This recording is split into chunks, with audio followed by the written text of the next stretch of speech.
नमस्कार चंडीगढ़ तो खबरों के इस बुलेटिन में तुहाडा स्वागत है। मैं हां जगजीत कौर ते हुण पेश ने इस बुलेटिन ਦੀਆਂ मुख खबरां। प्रधानमंत्री ने अज अलीगढ़ मुस्लिम यूनिवर्सिटी के शताब्दी समारोह नूं कीता संबोधन। पंजाब के मुख्यमंत्री मुताबिक सूबे के पानी की गुणवत्ता प्रभावित 1634 पिंडां नूं 2021 तक मुहैया करवाया जाएगा पीण वाला साफ पानी। ਅਤੇ हरियाणा के राज्यपाल ने कौमांतरी गीता महोत्सव 2020 शुरू होने दीआं दित्तियां वधाइयां।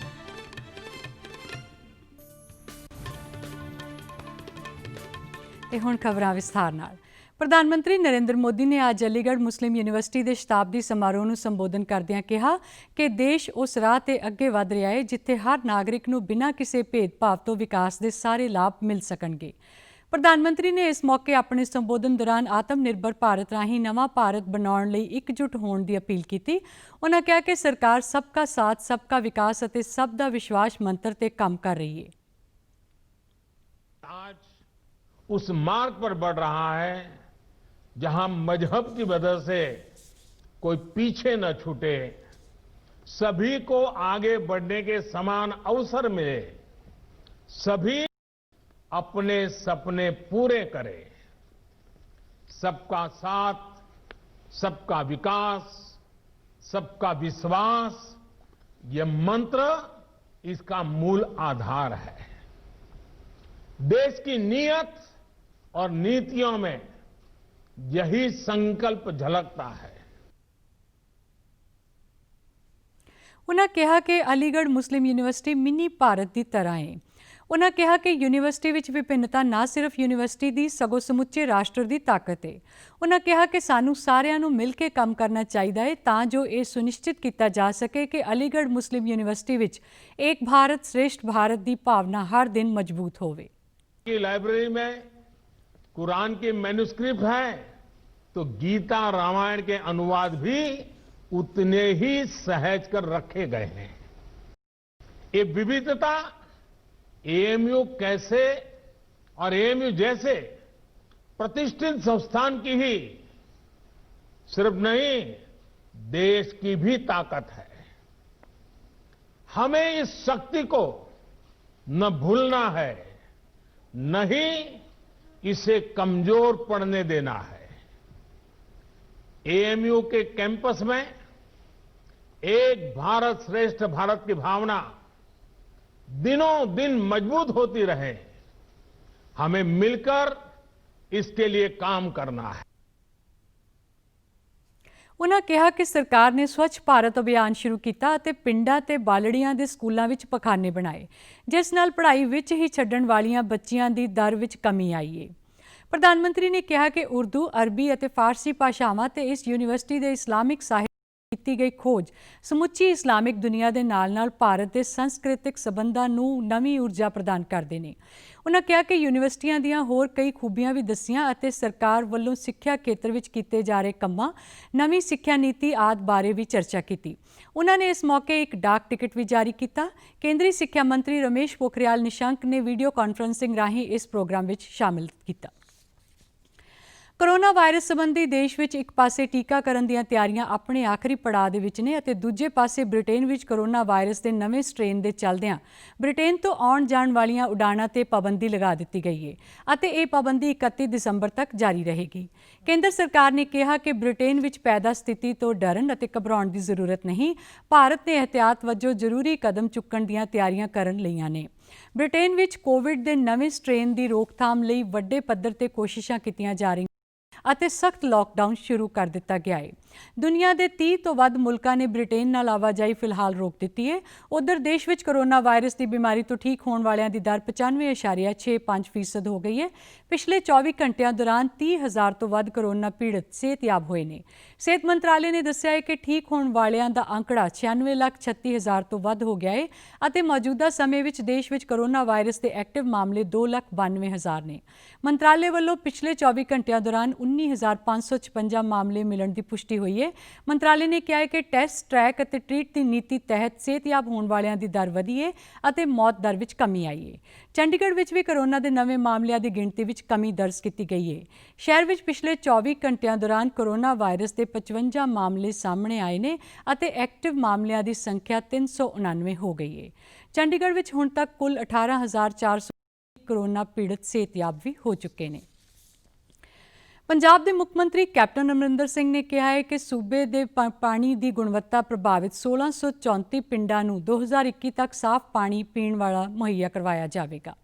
ਮੁੱਖ ਮੰਤਰੀ ਨੇ ਸੂਬਾਈ ਜਲ ਤੇ ਸੈਨੀਟੇਸ਼ਨ ਮਿਸ਼ਨ ਦੀ ਮੀਟਿੰਗ ਦੀ ਪ੍ਰਧਾਨਗੀ ਕਰਦਿਆਂ ਕਿਹਾ ਕਿ ਸੂਬਾ ਸਰਕਾਰ ਫਲੋਰਾਈਡ, ਆਰਸੈਨਿਕ ਅਤੇ ਹੋਰ ਭਾਰੀ ਤੱਤਾਂ ਨਾਲ ਪ੍ਰਭਾਵਿਤ ਸੂਬੇ ਦੇ ਅਜਿਹੇ ਸਾਰੇ ਪਿੰਡਾਂ ਨੂੰ ਸਾਫ਼ ਪਾਣੀ ਮੁਹੱਈਆ ਕਰਾਉਣ ਲਈ ਵਚਨਬੱਧ ਹੈ। ਉਨ੍ਹਾਂ ਕਿਹਾ ਕਿ ਸਾਫ਼ ਪਾਣੀ ਪੀਣ ਵਾਲਾ ਪਾਣੀ ਹਾਸਲ ਕਰਨਾ ਹਰੇਕ ਵਿਅਕਤੀ ਦਾ ਮੁੱਢਲਾ ਹੱਕ ਹੈ ਅਤੇ ਸਾਫ਼ ਪਾਣੀ ਪੀਣ ਵਾਲਾ ਪਾਣੀ ਸਪਲਾਈ ਕਰਨਾ ਸੂਬਾ ਸਰਕਾਰ ਦੀ ਵੀ ਜ਼ਿੰਮੇਵਾਰੀ ਬਣਦੀ ਹੈ। ਵਿਸਥਾਰਤ ਜਾਣਕਾਰੀ ਦਿੰਦਿਆਂ ਇੱਕ ਸਰਕਾਰੀ ਬੁਲਾਰੇ ਨੇ ਦੱਸਿਆ ਕਿ ਪੰਜਾਬ ਸਰਕਾਰ ਅਜਿਹੇ ਕਾਰਜਾਂ ਤੇ 1191 ਕਰੋੜ ਰੁਪਏ ਖਰਚ ਕਰ ਰਹੀ ਹੈ। ਘਰਾਂ ਅਤੇ ਕਮਿਊਨਿਟੀ ਪੱਧਰ ਤੇ ਕੀਤੇ ਜਾ ਰਹੇ ਕੰਮ ਜੂਨ 2021 ਤੱਕ ਪੂਰੇ ਹੋਣ ਦੀ ਆਸ ਹੈ। ਉਨ੍ਹਾਂ ਕਿਹਾ ਕਿ ਸੂਬੇ ਵਿੱਚ ਲੱਖ ਪੇਂਡੂ ਘਰਾਂ ਨੂੰ ਜਲ ਜੀਵਨ ਮਿਸ਼ਨ ਤਹਿਤ ਮਾਰਚ 2022 ਤੱਕ ਪਾਈਪਾਂ ਰਾਹੀਂ ਸਾਫ਼ ਪੀਣ ਵਾਲਾ ਪਾਣੀ ਮੁਹੱਈਆ ਕਰਵਾਇਆ ਜਾਵੇਗਾ ਅਤੇ 22,63,000 ਪੇਂਡੂ ਇਲਾਕੇ ਦੇ ਘਰ ਪਹਿਲਾਂ ਹੀ ਇਸ ਸਕੀਮ ਤਹਿਤ ਕਵਰ ਹੋ ਚੁੱਕੇ ਨੇ। ਮੀਟਿੰਗ ਦੌਰਾਨ ਸੂਬੇ ਦੀ ਜਲ ਸਪਲਾਈ ਮੰਤਰੀ ਰਜ਼ੀਆ ਸੁਲਤਾਨਾ ਨੇ ਦੱਸਿਆ ਕਿ ਨਹਿਰੀ ਪਾਣੀ ਤੇ ਆਧਾਰਿਤ ਪਹਿਲੀ 24 ਘੰਟੇ ਬਹੁ ਪਿੰਡ ਜਲ ਸਪਲਾਈ ਯੋਜਨਾ ਅਗਲੇ ਵਰ੍ਹੇ ਯਾਨੀ ਜਨਵਰੀ 2021 ਵਿੱਚ ਮੋਗਾ ਵਿੱਚ ਸ਼ੁਰੂ ਹੋ ਰਹੀ ਹੈ। 232 ਕਰੋੜ ਰੁਪਏ ਦੀ ਲਾਗਤ ਨਾਲ ਵਿਸ਼ਵ ਬੈਂਕ ਦੀ ਸਹਾਇਤਾ ਪ੍ਰਾਪਤ DOBT ਤੇ ਆਧਾਰਿਤ ਇਸ ਸਕੀਮ ਤਹਿਤ 85 ਪਿੰਡ ਕਵਰ ਹੋਣਗੇ, ਜਿਨ੍ਹਾਂ ਵਿੱਚੋਂ ਕਈ ਪਿੰਡਾਂ ਵਿੱਚ ਯੂਰੇਨੀਅਮ ਦੀ ਨਿਸ਼ਾਨਦੇਹੀ ਤੇ ਕੀਤੀ ਗਈ ਹੈ। ਉਨ੍ਹਾਂ ਦੱਸਿਆ ਕਿ ਇਸ ਤੋਂ ਇਲਾਵਾ ਹੋਰ ਕਈ ਨਹਿਰੀ ਪਾਣੀ ਆਧਾਰਿਤ ਬਹੁ ਪੇਂਡੂ ਸਕੀਮਾਂ ਪਟਿਆਲਾ, ਫਤਿਹਗੜ੍ਹ ਸਾਹਿਬ, ਗੁਰਦਾਸਪੁਰ, ਅੰਮ੍ਰਿਤਸਰ ਅਤੇ ਤਰਨਤਾਰਨ ਜ਼ਿਲ੍ਹਿਆਂ ਵਿੱਚ ਪ੍ਰਗਤੀ ਤਹਿਤ ਨੇ, ਜੋ ਕਿ ਦਸੰਬਰ 2022 ਤੱਕ ਪੂਰੀਆਂ ਹੋ ਜਾਣਗੀਆਂ। ਮੰਤਰੀ ਨੇ ਕਿਹਾ ਕਿ ਵਿਭਾਗ ਹਰ ਘਰ ਨਲ, ਹਰ ਘਰ ਜਲ ਦੇ ਮਿਸ਼ਨ ਨੂੰ ਪੂਰਾ ਕਰਨ ਲਈ ਮਜ਼ਬੂਤੀ ਨਾਲ ਕੰਮ ਕਰ ਰਿਹਾ ਹੈ। ਭਾਰਤ ਚੋਣ ਕਮਿਸ਼ਨ ਵੱਲੋਂ ਵਿਧਾਨ ਸਭਾ ਅਤੇ ਲੋਕ ਸਭਾ ਚੋਣਾਂ ਲੜਨ ਵਾਲੇ ਉਮੀਦਵਾਰਾਂ ਲਈ ਚੋਣਾਂ ਦੌਰਾਨ ਖਰਚ ਕਰਨ ਦੀ ਲਿਮਿਟ ਵਿੱਚ 10% ਵਾਧਾ ਕਰਨ ਦਾ ਐਲਾਨ ਕੀਤਾ ਗਿਆ ਹੈ।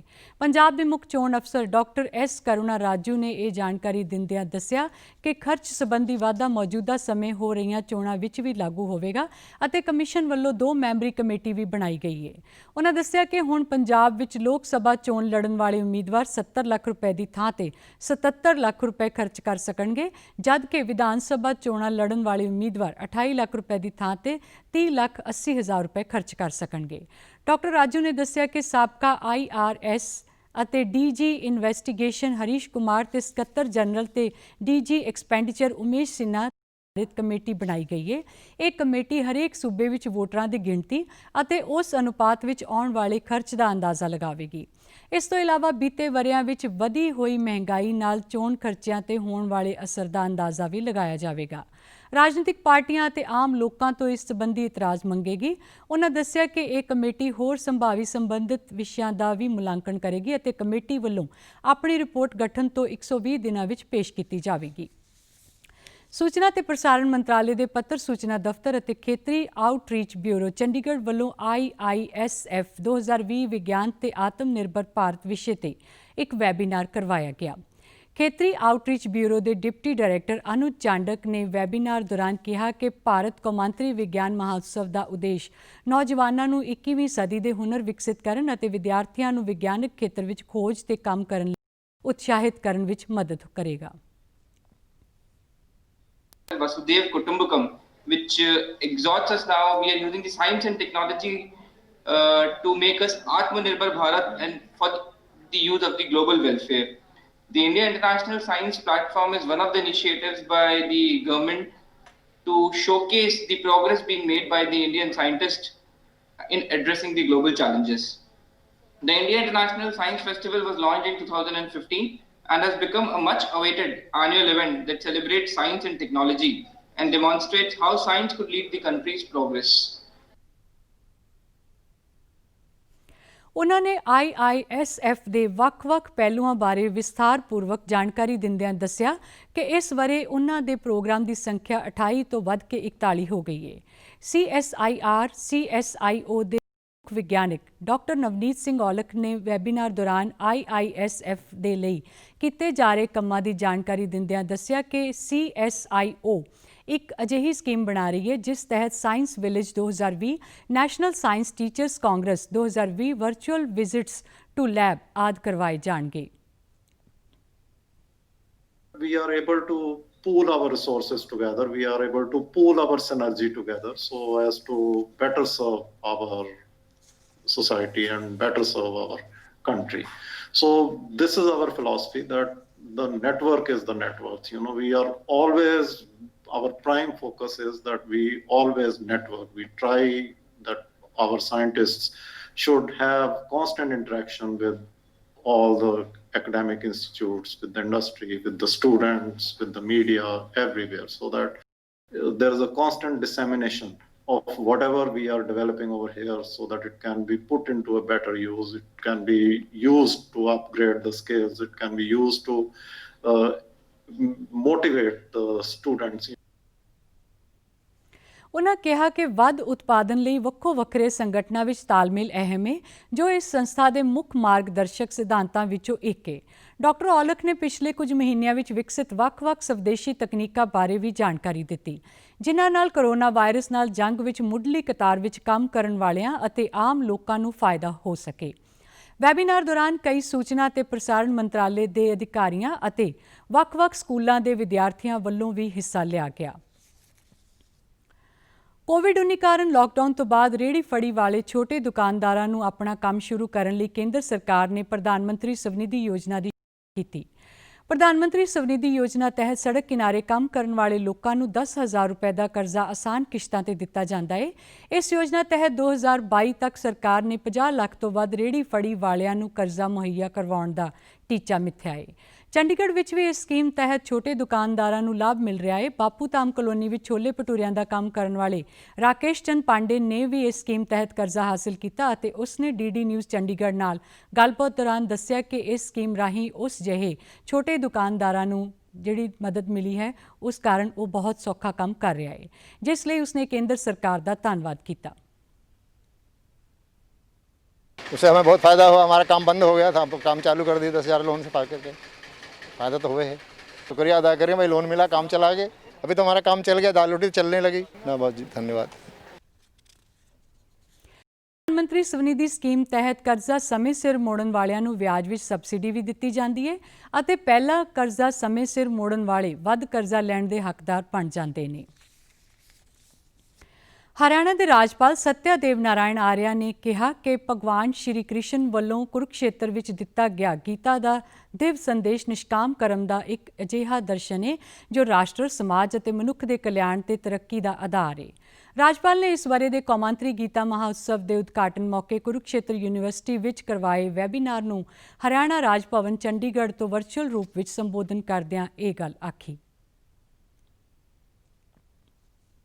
कुरुक्षेत्र को भारतवर्ष की सर्वाधिक पावन भूमि माना जाता है। यह भूमि वैदिक संस्कृति की पालक रही है। इस पवित्र भूमि को गणना विश्व के प्राचीनतम तीर्थस्थल के रूप में होती है। माना जाता है कि गंगा के जल से तो मुक्ति प्राप्त होती है, वाराणसी की भूमि और जल से में मोक्ष देने की शक्ति, परंतु कुरुक्षेत्र के जल, थल और वायु तीनों ही मुक्ति प्रदान करते हैं। ਉਹਨਾਂ ਨੇ ਕਿਹਾ ਕਿ ਗੰਗਾ ਦੇ ਜਲ ਤੋਂ ਜੋ ਮੁਕਤੀ ਪ੍ਰਾਪਤ ਹੁੰਦੀ ਹੈ, ਵਾਰਾਣਸੀ ਦੀ ਭੂਮੀ ਅਤੇ ਜਲ ਵਿੱਚ ਮੋਕਸ਼ ਦੇਣ ਦੀ ਸ਼ਕਤੀ ਹੈ, ਪਰ ਕੁਰੂਕਸ਼ੇਤਰ ਦੇ ਜਲ, ਥਲ ਅਤੇ ਹਵਾ ਵਿੱਚੋਂ ਹੀ ਮੁਕਤੀ ਦਿੰਦੇ ਨੇ।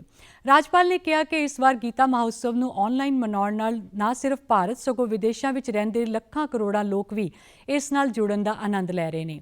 ਉਹਨਾਂ ਨੇ ਇਸ ਮਹੋਤਸਵ ਨੂੰ ਕੌਮਾਂਤਰੀ ਪੱਧਰ ਦੇਣ ਵਾਸਤੇ ਮੁੱਖ ਮੰਤਰੀ ਮਨੋਹਰ ਲਾਲ ਦੀ ਪ੍ਰਸ਼ੰਸਾ ਕੀਤੀ ਅਤੇ ਸ਼ਰਧਾਲੂਆਂ ਨੂੰ ਵਧਾਈਆਂ ਦਿੰਦਿਆਂ ਨਵੇਂ ਸਾਲ ਦੀ ਖੁਸ਼ਹਾਲੀ ਦੀ ਕਾਮਨਾ ਵੀ ਕੀਤੀ। ਕ੍ਰਿਸਮਸ ਦਾ ਤਿਉਹਾਰ ਆਉਣ ਵਾਲੀ 25 ਦਸੰਬਰ ਨੂੰ ਮਨਾਇਆ ਜਾਵੇਗਾ।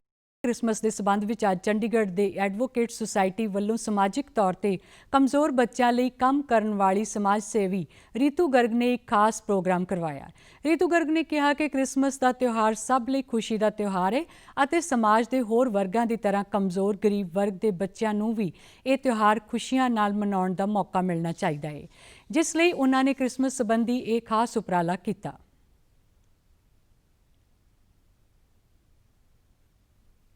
मैंने ये सांता का इवेंट रखा है सिर्फ इस खुशी में रखा है कि बच्चे, ये छोटे बच्चे हैं, गरीबों के बच्चे, ये इंजॉय नहीं कर पाते हैं। हम इवेंट में जाते हैं, डिस्को पार्टी में जाते हैं, सब कोई अपने सोचते हैं, कोई गरीब बच्चे का नहीं सोचता है। मैं चाहती हूँ कि जैसे हमारे बच्चे पढ़ लिख के फ्यूचर में आगे बढ़ते हैं, मैं चाहती हूँ ये छोटे बच्चे भी आगे बढ़े। ये बोलना चाहूँगी, हम जितना इवेंट में और डिस्को में जाके इंजॉय करते हैं, ज़्यादा मैंने इन बच्चों के साथ मिलकर इंजॉय किया है। ये भी हमारे ही बच्चे हैं सारे।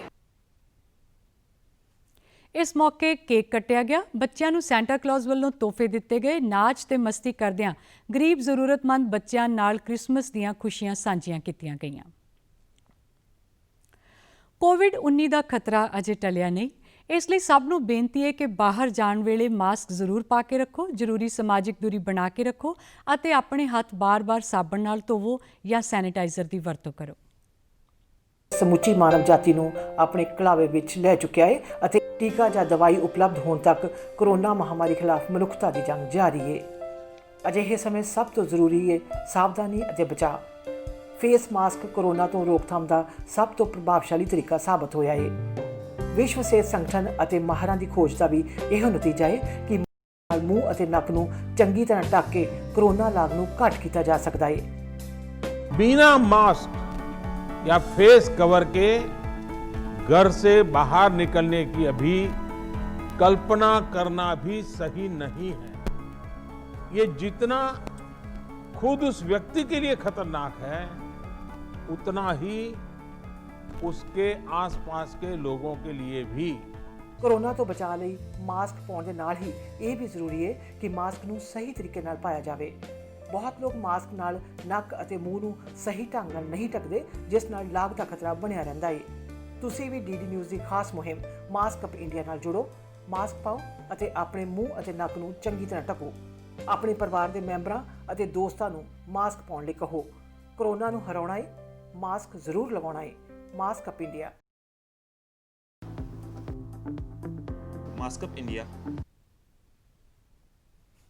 ਤੁਸੀਂ ਸਾਡੇ ਸਮਾਚਾਰ YouTube channel DD news Chandigarh, Facebook DD news Chandigarh ਅਤੇ Twitter handle DD news CST ਤੇ ਵੀ ਦੇਖ ਸਕਦੇ ਹੋ। ਤੇ ਇਸੇ ਦੇ ਨਾਲ ਚੰਡੀਗੜ੍ਹ ਤੋਂ ਖਬਰਾਂ ਦਾ ਬੁਲੇਟਿਨ ਖਤਮ ਹੁੰਦਾ। ਆਗਿਆ ਦਿਓ, ਨਮਸਕਾਰ।